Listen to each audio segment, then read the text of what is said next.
안녕하세요. 비스입니다. 지난 2월 바이오프로스트가 시리즈 A인 한국투자 파트너스, 스틱패처스, 그리고 유한탄증권으로부터 100억이라는 큰 금액을 투자를 받았었다는 소식 들으셨나요? 이번 투자로 인하여 바이오프로스트 플랫폼 상용 발판이 시작이라고 개인적으로 생각이 들고 있습니다. 그래서 바이오프로스트 재단이 법인 등급 등본이 변경이 되었는데요. 이와 관련하여 상환 전환 우선주에 대해 알아보도록 하는 시간을 갖도록 하겠습니다. 상원전환 우선주, 스타트 기업인 베처 투자에 신규 투자를 많이 하는 투자하는 방식으로 알고 있습니다. 주로 우리가 흔히 알고 있는 무한영재, 토스, 그리고 야놀자 등 대표적으로 많이 쓰고 있는데요. 대부분 총 발행 주식 중에서 비중이 상당히 큰데 아직 바프재단은 그리 크지 않습니다. 향후 더 나아가서 시리즈 A에서 시리즈 B 그 이상으로 더 큰 투자를 받게 된다면 그 비중은 커지겠죠. 전환 우선주는 뭘까요? 어려우면서도 복잡하고 여러 가지 생각이 들고 있지만은 알고 나면 그렇게 많이 어렵지 않습니다. 아무래도 우리는 단어 자체가 좀 생소하고 이해하기 쉽지 않지만 전반적으로 알고 나면은 일단은 상한권, 그리고 전환권, 그리고 우선주를 모두 합친 주식으로 생각하시면 됩니다. 이것은 투자자 입장에서 경영권에 참여할 수 있는 주주총회, 이사회 같은 의결권을 가질 수 있는데요. 기업 내에 중요한 한 건 있다면 이사회 등 투자에서 보고해야 되는 의미로 해석할 수 있습니다. 즉, 100%의 주식을 가지고 있는 기업은 대표이사가 기업을 임의대로 할 수 있지만 이번 투자로 인해 바프재단이 투자금을 받음으로써 어떻게 보면은 규제를 좀 받게 됐다고 생각하시면 됩니다. 이젠 그러지 못한다는 의미로 해석할 수 있습니다.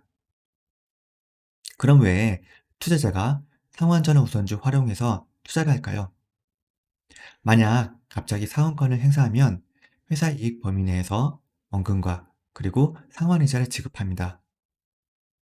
또한 배당 가능한 이익 범위 내에서 배당 우선권이 있고요. 조금 복잡하죠.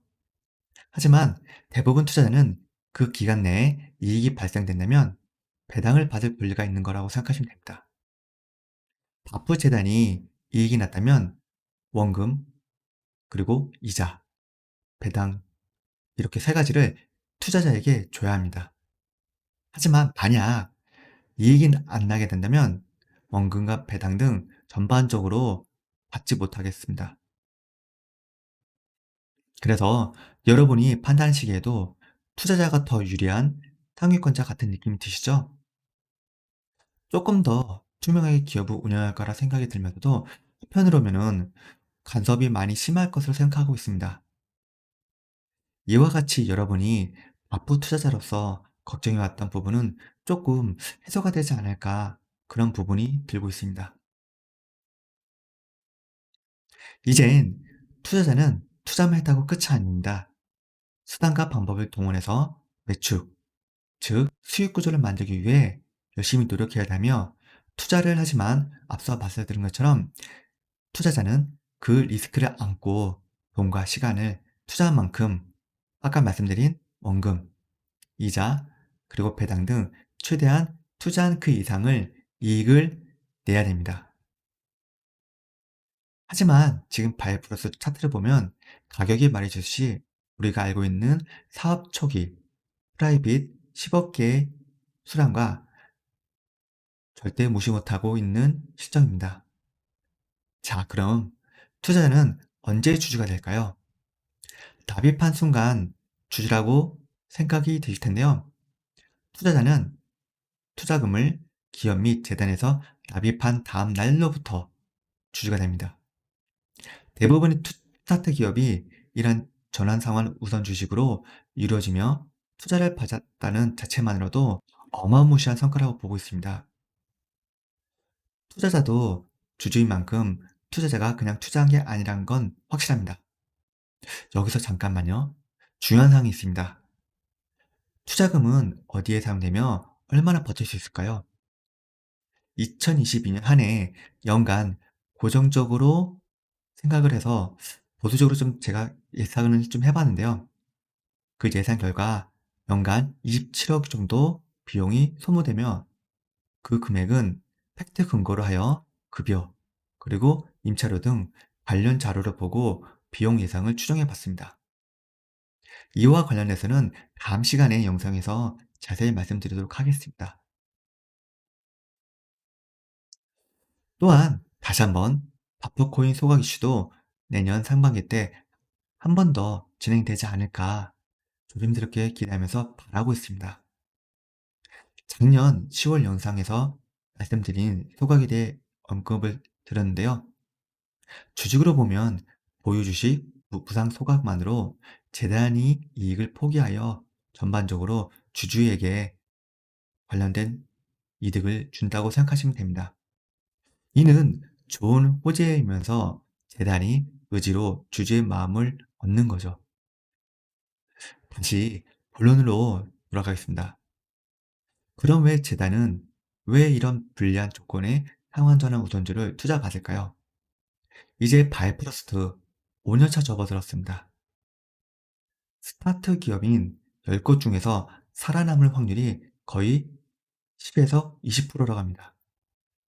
그 중에서도 현재 바이프러스트는 생존해 있고 기업의 연속성을 유지할 수 있도록 금년 하반기 때 수익 구조를 내거나 또는 기업이 성장하려면 거대 투자를 받아 전반적으로 투자 없이 기업은 방치하는 순간 더욱더 크게 규모를 늘려야 됩니다.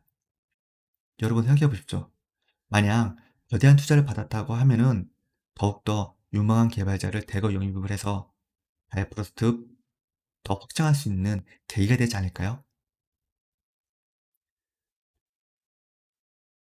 여러분, 지금 바이오프로스트 가격 때문에 많이 힘들고 있는 걸 알고 있습니다. 지금 영상을 보시거나 비스 가족과 함께 바이오프로스트 배 승선을 하신 만큼 조바심을 내지 마시고요. 수많은 위험 요소를 헤쳐가면서 순항을 기대해 보시는 건 어떠십니까? 그리고 조금 더 믿고 기다려 보시는 건 어떠세요? 배가 바다를 가다 보면 높은 파다와 그리고 수많은 다양한 이벤트들이 발생되고 있습니다. 그래서 그 힘든 역경을 거치고 수많은 모험을 진행하다 보면 인내와 고통을 벗어나 분명 우리가 바이프러스트로 투자함으로써 웃을 수 있는 날이 곧 오지 않을까 조심스럽게 말씀을 들어봅니다. 하지만 여러분, 저는 무조건 긍정적으로 바라만 보고 있지 않습니다. 투자는 도중에 어떤 일이 발생될지 모르는 거거든요. 저와 함께 만약 안 좋은 상황이 발생되면 함께 대처해 나가면서 같이 함께 가시는 건 어떠십니까?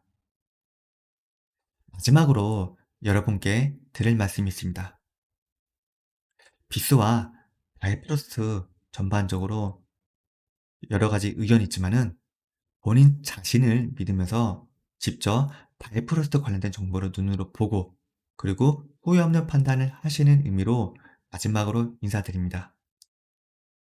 바이프러스트 그리고 비트스토리 가족 여러분 화이팅입니다. 이상 비트스토리였습니다. 감사합니다.